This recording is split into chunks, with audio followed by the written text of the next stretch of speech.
Hello again, collective. Timeless reading puli tayo.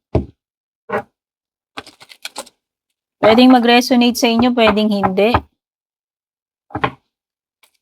Comment nyo na lang dyan kung bago ba kayo sa akin, matagal na. Kung nag-resonate sa inyo, which part of this reading yung nagre-resonate. Okay.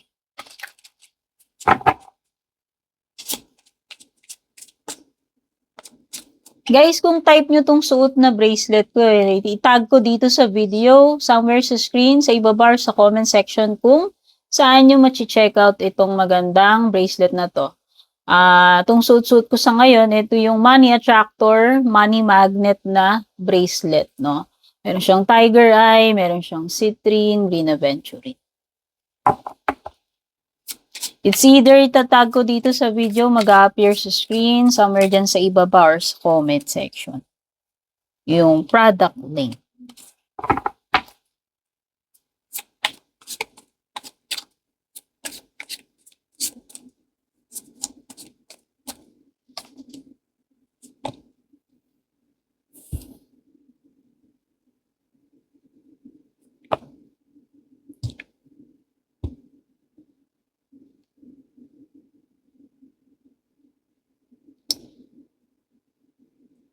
Meron ditong parang tinamaan ng tinamaan tong tao na to, tinamaan siguro yung pride niya, yung ego niya, nasa pool no? Yan nakikita ko rito wait lang. Meron nakalabas ang wet packs. Oo.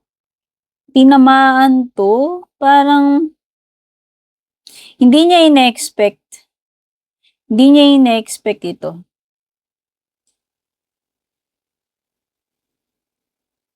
Na masasapul siya.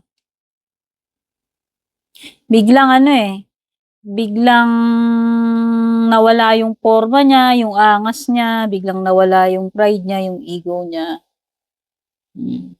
Hindi niya inaasahan na mangyayari to.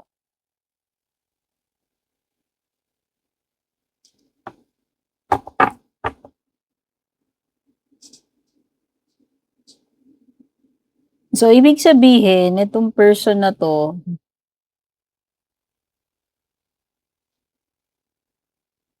pwedeng tinamaan sa'yo tong tao na to at hindi niya inaasahan yun. Siguro hindi niya inaasahan na ikaw yung tao na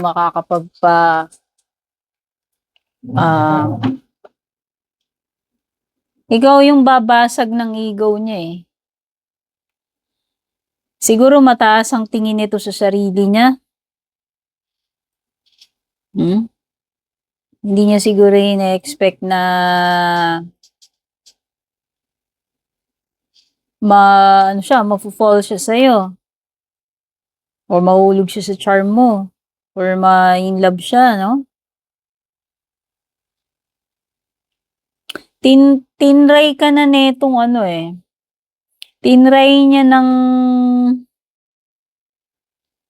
tinry niya na i-cut off ka or ignorin ka. But turns out na hindi niya yung mga sumunod na nangyari, hindi niya ina-expect na na ganun nga yung magiging effect mo sa kanya, dito sa tao na to.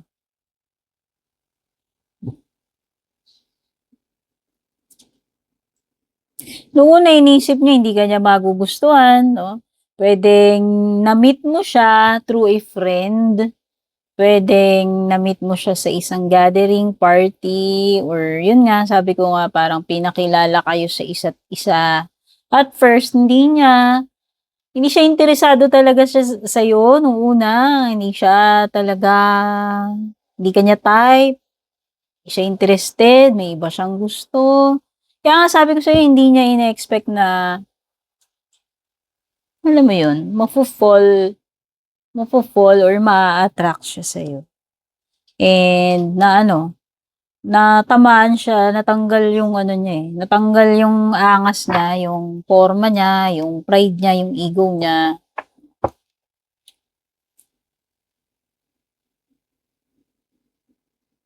Noong una, hindi siya seryoso. Nung una alam mo, sa totoo lang nung una wala siyang plano, eh.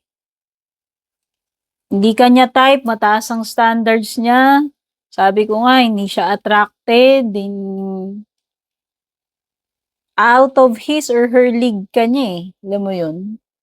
So hindi niya inaakala na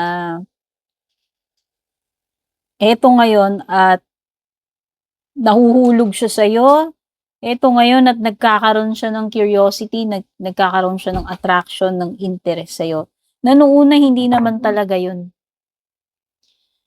Nung una parang fooling around lang siya, nung una parang nagbabaka-saka, sige lang, why not, parang gano'n. Exploring, 'no? Wala siyang plano nung una sa'yo, eh, ayan, oh, wala siyang plano, actually. Pero ngayon nag-iiba, 'no? Nagkakaroon ng shifting dito sa person na 'to.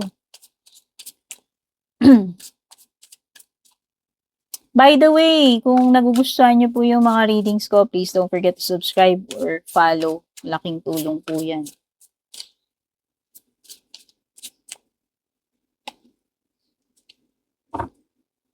Leave na lang ng like, ng heart, ng comment kung nakaka-relate po kayo, natutuwa naman po kayo dito sa reading na to.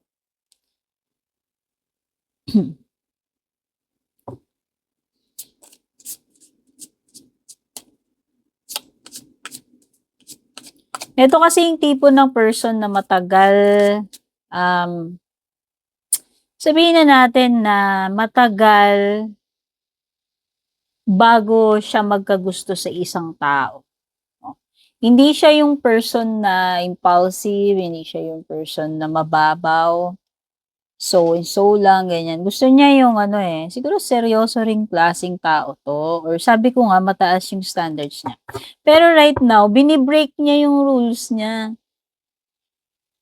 Willing siyang mag-bend, 'no? Actually, hindi niya in-expect sa sarili niya na, ikaw na hindi pasok dun sa kanyang ideal, ikaw na hindi pasok sa standards niya, bini-break niya ngayon yung rule na yun. Wow! So, isa kang breakthrough dito sa person na 'to, char. Lumitaw sa bottom mo si Scorpio energy. Pero kahit naman anong sign, kung ano lang yung makita ko sa card. Yes, puwedeng may Scorpio, may Aries, may mga Earth. O 'di ba, biglang nagkaroon ng transformation. Sabi ko nga hindi inaasahan nitong tao na 'to na mafo-fall siya, maa-attract siya sa'yo. Kasi nga malayo ka. Malayo ka dun sa ano niya, eh, sa tipo niya, eh, sa standards niya. O lumitaw din sa ilalim si Hierophant, Taurus energy. May pagka-traditional, conservative, sabi ko nga may pagka-seryoso, old-fashioned, mataas ang standards nitong tao na 'to, 'no? Kahit sa sarili niya mismo hindi niya in-expect na ibe-break niya yung kanyang mga rules.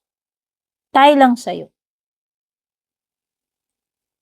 Right now, this person is nag-iisip-isip ng mabuti, no? O lumitaw na naman dito si Strength card, this is Leo. Oo, somehow nag-aano siya, nagho-hold back. Tina-try niyang kontrolin yung sarili niyang nararamdaman, pero nandun yung thoughts, 'no? Nandun yung hindi ka mawala sa isip niya. Okey? So, tinamaan sa'yo 'tong person na 'to. Tina-try niyang i-hold, eh, hangga't kaya niya, eh, yung feelings niya, eh. Puwedeng hindi pa 'to nagsasabi sa'yo, 'no? Puwedeng hindi pa siya nagpakita ah, ng motibo sa'yo, puwedeng hindi pa nag-effort, puwedeng hindi pa siya nagkaroon ng pag-amin. Tina-try niyang ano, eh, hindi niya mai-deny sa sarili niya na nagiging special ka na para sa kanya. Tina-try niya yung ano, pigilan yung feelings niya, okey. Pero meron ditong something na undeniable na naggo-grow, nade-develop dito sa person na 'to towards you, which is yung feelings niya about you. Yung pagtingin niya sa'yo parang unti-unting nag-iiba. Sabi ko nga hindi niya ine-expect na nahuhulog na siya, na-attract na siya kasi malayo ka, hindi hindi ka na hindi naman talaga ikaw yung unang gusto niya, wala yung sa standards niya hindi ka naman kumbaga pasok doon, 'no. Pero ngayon parang nag-iiba na, eh. Willing nga mag-bend, willing niyang baguhin yung kanyang rules just because of you, wow. So, you're that special para dito sa person na 'to na nung una, hindi niya inaakala talaga na magiging gano'n. Tina-try pa nga niyang ano 'yun, tina-try pa nga niyang i-deny yung feelings niya. Turns out na hindi rin alam mo 'yun, hindi rin niya ito eventually mapipigilan, bibigay din ito and eventually. Kung hindi pa 'to nagsasabi sa'yo, magugulat ka na lang one day magsasabi. So, hindi ko na pahahabain 'tong reading na 'to. May next time pa naman. Kita-kits po sa susunod. Ba-bye.